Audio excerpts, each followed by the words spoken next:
ಭವನ ಇದೆ. ಇದು ಅದು ಸಮುದಾಯದಿಂದ ಬಂದಿದ್ರೆ ಸುಮಾರು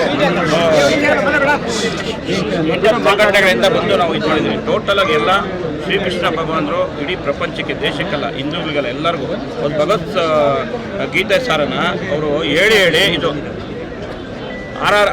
ಇದು ಅರ್ಧ ಹಾಕಿರೋದಲ್ದಿರ RSS ಬಗ್ಗೆ ಕೂಡ ಅವೇರ್ನೆಸ್ ಮಾಡಿದ್ದಾರೆ.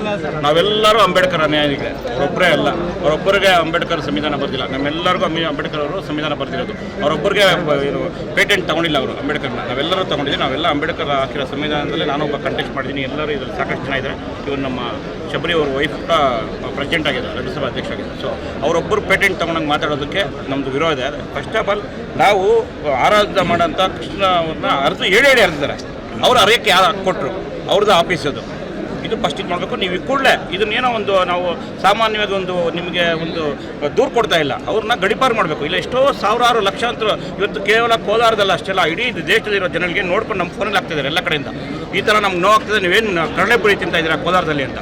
ಅವ್ರನ್ನ ಒಂದು ಸಣ್ಣ ಕೇಸ್ ಹಾಕಿ ಬಂಧಿಸಿದ್ರೆ ಆಗಲ್ಲ, ಗಡಿಪಾರು ಮಾಡಿದ್ರೆ ನಮ್ಮೆಲ್ಲರಿಗೂ ಒಂದು ಖುಷಿ ತರೋಂಥ ವಿಷಯ ಆಗ್ತದೆ. ಯಾಕಂದರೆ ಆ ನೋವನ್ನು ಭರಿಸಬೇಕಂದ್ರೆ ಅವ್ರನ್ನ ಗಡಿಪಾರು ಮಾಡಬೇಕು. ಇಲ್ಲಾಂದರೆ ಮುಂದೆ ಆಗೋ ಇದಕ್ಕೆ ನಾವೆಲ್ಲ ಈಗಾಗಲೇ ಕುತ್ಕೊಂಡು ಒಂದು ರೌಂಡ್ ಚರ್ಚೆ ಆಗಿದೆ.